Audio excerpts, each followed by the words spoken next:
మన చావడి మన ముచ్చట్లు మన కోసం. హలో హాయ్ అందరికీ నమస్కారం. వెల్కమ్ టు మన చావడి. 2026-27 ఆర్థిక సంవత్సరానికి గాను తెలంగాణ రాష్ట్ర బడ్జెట్ను గౌరవనీయులైన ఆర్థిక మంత్రి శ్రీ మల్లు భట్టి విక్రమార్క గారు మార్చి 19, 2026 నాడు తెలంగాణ రాష్ట్ర అసెంబ్లీలో ప్రవేశపెట్టారు. ఈరోజు ఈ బడ్జెట్ యొక్క తీరుతెన్నులు ఏ రకంగా ఉన్నాయి అనేది కొంత విపులంగా చర్చించుకుందాం. 2023లో కాంగ్రెస్ ప్రభుత్వం తెలంగాణలో అధికారంలోకి వచ్చాక ప్రవేశపెట్టిన మూడవ పూర్తి స్థాయి బడ్జెట్ ఇది. అంతేకాదు 2024-25 మరియు 2025-26 ఆర్థిక సంవత్సరాలకు ఇంతకు ముందే ప్రవేశపెట్టిన బడ్జెట్ల యొక్క డొల్లతనాన్ని బట్టబయలు చేసిన బడ్జెట్ కూడా ఇదే. అయితే ఈ బడ్జెట్ వివరాలలోకి వెళ్లే ముందు అసలు ఈ బడ్జెట్ అంటే ఏమిటి, ఇందులో ఏమేమి ఉంటాయి, దానికి సంబంధించిన టెర్మినాలజీ ఎలా ఉంటుంది అనేది కొంత సులువుగా అర్థం చేసుకునే ప్రయత్నం చేద్దాం.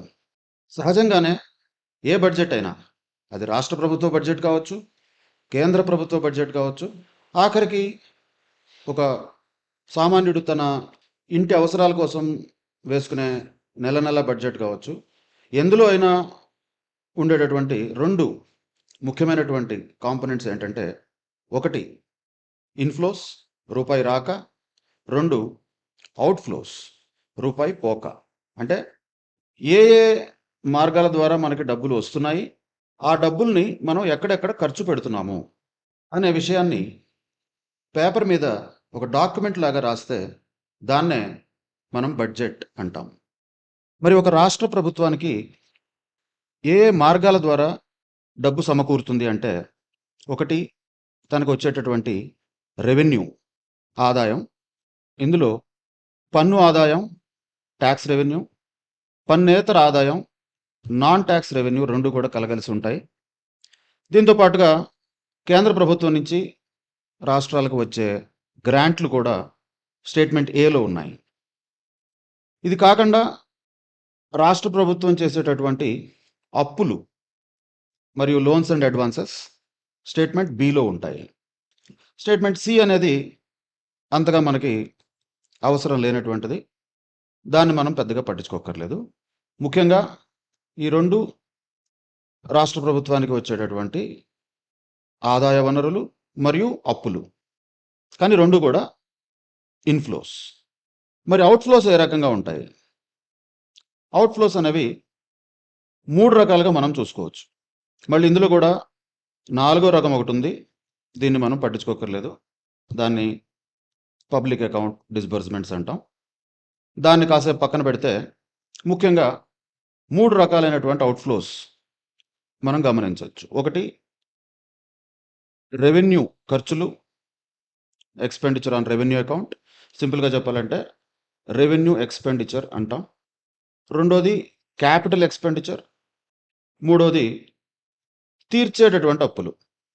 అంటే మనం ఆల్రెడీ అంతకుముందు తీసుకున్నటువంటి అప్పుల్ని ఇప్పుడు తీర్చాలి కాబట్టి ఆ తీర్చే అప్పులు కూడా రూపాయి పోకలో భాగంగా ఉంటాయి. రూపాయి రాక ఆదాయం మరియు అప్పుల ద్వారా, రూపాయి పోక రెండు రకాల ఖర్చులు, ఒకటి రెవెన్యూ ఎక్స్పెండిచర్, రెండు క్యాపిటల్ ఎక్స్పెండిచర్. ఇది కాకుండా మనం తీర్చేటటువంటి అప్పుల ద్వారా రూపాయి పోకని మనం గమనించవచ్చు. ఇదేదో పిల్లి అంటే మార్జాలం అన్నట్లుగా అనిపిస్తే మరికొంత సులువుగా అర్థం చేసుకోవడానికి ఒక మధ్యతరగతి వ్యక్తిని ఉదాహరణగా తీసుకుందాం. ఒక మధ్యతరగతి వేతనజీవికి ఇన్ఫ్లోస్ మరియు అవుట్ఫ్లోస్ ఏ రకంగా ఉంటాయనేది ఒకసారి గమనిద్దాం. రూపాయి రాక అంటే ఇన్ఫ్లోస్ ఎక్కడి నుంచి వస్తాయి? సహజంగా శాలరీ, అతనికి వచ్చే జీతం, ఒకవేళ అతనికి ఏమన్నా ఫిక్స్డ్ డిపాజిట్స్ లాంటివి, బ్యాంకులో సేవింగ్స్ అకౌంట్ డిపాజిట్స్ లాంటివి ఏమైనా ఉంటే దాని మీద వచ్చేటటువంటి వడ్డీ, ఒకవేళ ఊళ్ళో కానీ ఎక్కడన్నా ఏదన్నా ఇల్లు అద్దెకిచ్చి ఉండుంటే దాని మీద వచ్చే అద్దె, ఇలా నెల నెల వచ్చేటటువంటి రెవెన్యూ రిసీట్స్ ఉంటాయి. సో వీటినే మనం రెవెన్యూ రిసీట్స్ అంటాం. అదే మరి నెల నెల రెవెన్యూ ఎక్స్పెండిచర్ కూడా పెట్టాల్సి వస్తుంది. ఇది చాలా రకాలుగా పెట్టచ్చు. ఉదాహరణకు చెప్పుకోవాలంటే అతను కట్టేటటువంటి రెంట్, ఇంటద్దె, ఎలక్ట్రిసిటీ బిల్లు, పిల్లల చదువులకు సంబంధించినటువంటి ఫీజులు, అలాగే మెడికల్ ఎక్స్పెన్సెస్, ఇంకా గ్రోసరీస్, కావాల్సిన సరుకులు కొనుక్కోవడానికి, కూరగాయలు, పళ్ళు వాటికి. ఇది కాకుండా ఇంకా వేరే మంత్లీ ఎక్స్పెన్సెస్ జనరల్‌గా చాలా ఉంటాయి. దీంతో పాటు ఒకవేళ అతను గనక ఆల్రెడీ ఏదైనా అప్పు తీసుకొని ఉండుంటే, దాని మీద కట్టేటటువంటి వడ్డీ గూడా రెవెన్యూ ఎక్స్‌పెండిచర్ కిందకే వస్తుంది. సో, ఇక్కడ టర్మ్స్ మనం గమనించినట్లయితే, మనకి రోజువారీ లేక నెలవారీ వచ్చే ఆదాయాలనే రెవెన్యూ రిసీట్స్ అంటాం. రోజువారీ లేదా నెలవారీ ఖర్చుల్ని రెవెన్యూ ఎక్స్‌పెండిచర్ అంటాం. మరి మన రెవెన్యూ రిసీట్స్ గనక రెవెన్యూ ఎక్స్‌పెండిచర్ కన్నా ఎక్కువ ఉన్నట్లయితే దాన్ని రెవెన్యూ సర్ప్లస్ అంటాం. అలా కాకుండా రెవెన్యూ రిసీట్స్ రెవెన్యూ ఎక్స్‌పెండిచర్ కన్నా తక్కువ ఉన్నట్లయితే దాన్ని రెవెన్యూ డెఫిసిట్ అంటాం. సింపుల్‌గా చెప్పాలంటే మన ఆదాయం కన్నా ఖర్చు ఎక్కువ ఉందనుకోండి, అది డెఫిసిట్ అవుతుంది. అలా కాకుండా మన ఖర్చుల కన్నా ఆదాయం ఎక్కువ ఉన్నట్లయితే అది సర్ప్లస్ అవుతుంది. ఒకవేళ సర్ప్లస్ ఉంటే ప్రాబ్లమ్ ఏం లేదు గానీ, రెవెన్యూ డెఫిసిట్ గనక ఉంటే ఆ మేరకి అప్పులు తెచ్చుకోవాల్సినటువంటి పరిస్థితి ఏర్పడుతుంది. మనమైతే జనరల్‌గా దాన్ని ఈ క్రెడిట్ కార్డ్ ద్వారానో ఎలాగోలా మేనేజ్ చేసే ప్రయత్నం చేస్తాం. అదే మరి ప్రభుత్వాలైతే మార్కెట్ నుంచి అప్పులు, మార్కెట్ లోన్స్ తీసుకోవాల్సినటువంటి అవసరం ఏర్పడుతుంది. మరి తెలంగాణ ధనిక రాష్ట్రం, రెవెన్యూ సర్ప్లస్ స్టేట్ అయినా కూడా ఎందుకు ఇన్ని అప్పులున్నాయి అని చెప్పి చాలామంది అడుగుతూ ఉంటారు. కాకపోతే ఈ అప్పులనేవి కేవలం రెవెన్యూ డెఫిసిట్‌ని పూడ్చటానికి మాత్రమే కాదు. క్యాపిటల్ ఎక్స్‌పెండిచర్ పెట్టడానికి కూడా ఈ అప్పుల్ని తీసుకోవాల్సిన అవసరం వస్తుంది.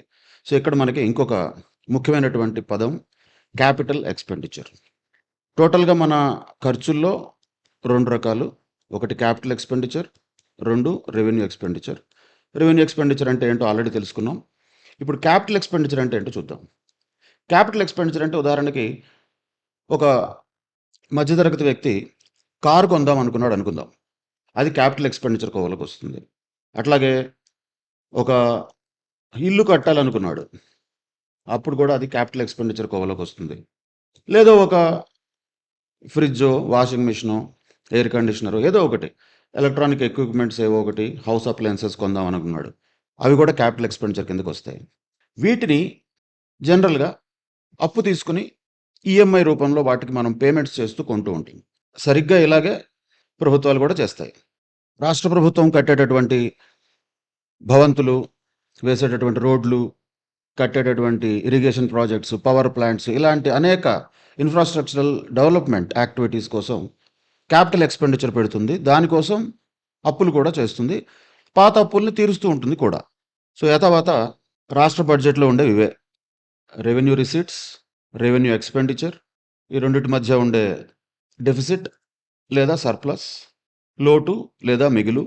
ఇది కాకుండా రాష్ట్ర ప్రభుత్వం చేయాల్సినటువంటి క్యాపిటల్ ఎక్స్‌పెండిచర్, పాత అప్పులని తీర్చడం, దీనికోసం కొత్తగా చేసేటటువంటి అప్పులు. బడ్జెట్ అంటే ఇంతే. అయితే ఈ బడ్జెట్ అనేది ఎప్పుడు కూడా భవిష్యత్తుకు సంబంధించిన విషయం. అంటే బడ్జెట్ అంచనా, రాబోయే సంవత్సరానికి ఇప్పుడే వేసుకుంటున్నటువంటి అంచనా. అది 2026, 27 సంవత్సరానికి సంబంధించిన బడ్జెట్ ఇప్పుడు ప్రవేశపెట్టారు.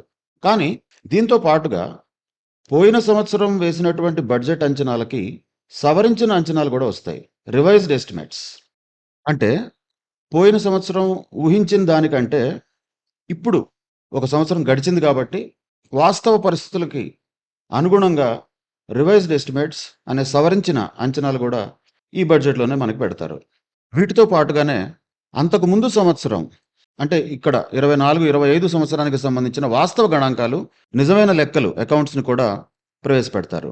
అంటే 26, 27 బడ్జెట్ అంచనాలు, 25, 26 బడ్జెట్ అంచనాలకి సంబంధించిన సవరించిన అంచనాలు, 24, 25కి సంబంధించినటువంటి వాస్తవిక లెక్కలు ఇప్పుడు మార్చ్ 19, 2026 నాడు ప్రవేశపెట్టారు. ఇలాగే పోయిన సంవత్సరం కూడా 25, 26కు సంబంధించిన బడ్జెట్ అంచనాలు, అంతకుముందు సంవత్సరమైన 24, 25 బడ్జెట్ అంచనాలని సవరించిన అంచనాలు, అంతకు ముందు సంవత్సరం అయినటువంటి 23, 24కు సంబంధించిన అసలు లెక్కలని ప్రవేశపెట్టారు. ఇది ప్రతి సంవత్సరం బడ్జెట్ డాక్యుమెంట్స్‌లో మనకి కనబడేటటువంటి 3 రకాలైనటువంటి గణాంకాలు. రాబోయే సంవత్సరానికి బడ్జెట్ అంచనాలు, అంతకు ముందు సంవత్సరానికి సవరించిన అంచనాలు, అంతకు ముందు సంవత్సరానికి సంబంధించిన నిజమైన లెక్కలు. మరి ఈ లెక్కల కథా కమామేషి ఏంటనేది ఇప్పుడు కొన్ని వాస్తవిక గణాంకాల ద్వారా నిగ్గదేలుద్దాం.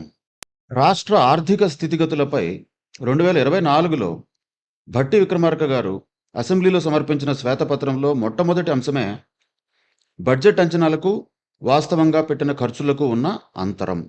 అంటే budgeted versus actual expenditure of Telangana. రాష్ట్రం ఏర్పడిన దగ్గర నుంచి ఒక 9 సంవత్సరాల పాటు ఎంత ఖర్చుని బడ్జెట్లో అంచనా వేశారు, ఎంత ఖర్చు నిజంగా పెట్టారు, ఈ పెట్టినటువంటి ఖర్చు బడ్జెట్లో ఎంత శాతంగా ఉంది అనే ఒక టేబుల్ని ఇందులో ఇచ్చారు. 2014-15 నుంచి 2022-23 వరకు 9 సంవత్సరాల పాటు బడ్జెట్ అంచనాలలో సగటున 82.3% ఖర్చు పెట్టగా అదేదో పెద్ద నేరం అన్నట్లు శ్వేతపత్రంలో తీవ్రంగా విమర్శించారు. అవాస్తవిక అంచనాలు క్షేత్రస్థాయి వాస్తవాలను ప్రతిబింబించట్లేదని పెద్ద పెద్ద ఆరోపణలు చేశారు. కానీ నిజానికి 2023, 24, 24-25 సంవత్సరాలలో వారు వెలగబెట్టిన విత్త నిర్వహణ ఏమిటా అని పరిశీలిస్తే బడ్జెట్ అంచనాలతో పోల్చినప్పుడు వాస్తవ ఖర్చు 79.86%, 81.23%గా మాత్రమే ఉంది. సరే, 23-24లో 2 ప్రభుత్వాలు ఉన్నాయి కాబట్టి దానిని ఒకవేళ మినహాయించినా కూడా 24-25లో వాస్తవ ఖర్చు గత 9 సంవత్సరాల సగటు 82.3% కంటే తక్కువగానే ఉండటం మనం గమనించవచ్చు. అంటే వారు చేసిన ఆరోపణ ఇప్పుడు వారికి కూడా అప్లై అవుతుందనే కదా. అదే శ్వేతపత్రంలో రెవెన్యూ రాబడుల సరళి అంటే ట్రెండ్స్ ఇన్ రెవెన్యూ రిసీట్స్, ఇందులో రెవెన్యూ రిసీట్స్ అంటే ఏమిటి, అందులో ముఖ్యంగా ఉండేటటువంటి 4 కాంపోనెంట్స్ ఏంటి అనేది కూడా చెప్పారు. States own tax revenue, SOTR అంటారు. అలాగే కేంద్ర ప్రభుత్వం వసూలు చేసే పన్నుల్లో రాష్ట్రాలకు వచ్చే వాటా, షేర్ ఆఫ్ సెంట్రల్ ట్యాక్సెస్. అది కాకుండా రాష్ట్ర ప్రభుత్వానికి ఉండే పన్నేతర ఆదాయం, నాన్ ట్యాక్స్ రెవెన్యూ. దీంతోపాటు కేంద్ర ప్రభుత్వం నుంచి వచ్చే గ్రాంట్లు. ఈ 4 కలిపితే రెవెన్యూ రిసీట్స్ అవుతాయి. సరే, అదంతా కరెక్టే. కానీ ఈ రెవెన్యూ రాబడుల సరళి అనే పేరుతో జిఎస్డిపి తక్కువగా ఉన్నటువంటి కొన్ని రాష్ట్రాలతో తెలంగాణని పోలుస్తూ మన రాష్ట్ర రెవెన్యూ రాబడి నిజానికి ఆరోగ్యకరంగా ఉన్నప్పటికీ అదేదో అండర్ పర్ఫార్మింగ్ స్టేట్ అన్నట్లుగా దుష్ప్రచారం చేశారు. ఇప్పుడు వాస్తవ గణాంకాలు పరిశీలిద్దాం. తెలంగాణ రాష్ట్రం ఏర్పడిన తర్వాత మొత్తం రెవెన్యూ రాబడులు, రెవెన్యూ రిసీట్స్ ప్రతి సంవత్సరం కూడా పెరుగుతూనే పోవడం గమనించవచ్చు. ఒక్క కోవిడ్ సంవత్సరంలో తప్ప. ఆ ఒక్క సంవత్సరం మాత్రమే నెగిటివ్ గ్రోత్ రేట్ రెవెన్యూ రిసీట్స్లో వచ్చింది. సరే, ఇప్పుడు కోవిడ్ లేదు కానీ మొట్టమొదటిసారిగా పూర్తి సంవత్సరం కాంగ్రెస్ పరిపాలనలో కూడా మరొకసారి నెగిటివ్ గ్రోత్ రేట్ మనం గమనించవచ్చు.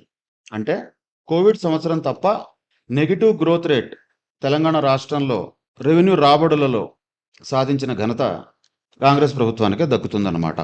అంతేకాదు, జిఎస్డిపిలో శాతంగా రెవెన్యూ రాబడులను పోల్చినప్పుడు రాష్ట్రావతరణ సంవత్సరం తర్వాత అంత తక్కువగా నమోదవటం ఇదే మొదటిసారి అనేది గమనార్హం. మిగిలిన అన్ని సంవత్సరాలు కూడా 2024-25 కంటే ఎక్కువ శాతంగానే రెవెన్యూ రాబడులు జిఎస్డిపిలో శాతంగా ఉన్నాయి.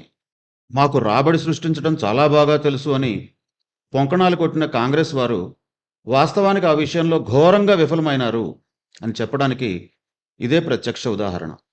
నోటికొచ్చిన బడ్జెట్ అంచనాలు వేసుకుంటూ, కాపీ పేస్ట్ చేసిన సవరించిన అంచనాలు వేసుకుంటూ తాత్కాలికంగా కొందరిని మభ్యపెట్టవచ్చు గాక, కానీ వాస్తవ గణాంకాల దగ్గరికి వచ్చేసరికి ఈ ప్రభుత్వ పనితీరు యొక్క డొల్లతనం స్పష్టంగా బట్టబయలు అవుతుంది. 2024 జూలైలోనూ 2025 మార్చిలోనూ కాంగ్రెస్ ప్రభుత్వం వారు పూర్తి స్థాయి బడ్జెట్లను ప్రవేశపెట్టారు. అందులోనూ 2024-25 ఆర్థిక సంవత్సరం పూర్తిగా కాంగ్రెస్ పాలనలోనే ఉన్న మొదటి సంవత్సరం. మామూలుగా అయితే సవరించిన అంచనాలు దాదాపుగా వాస్తవిక గణాంకాలకి అద్దం పట్టాలి కదా.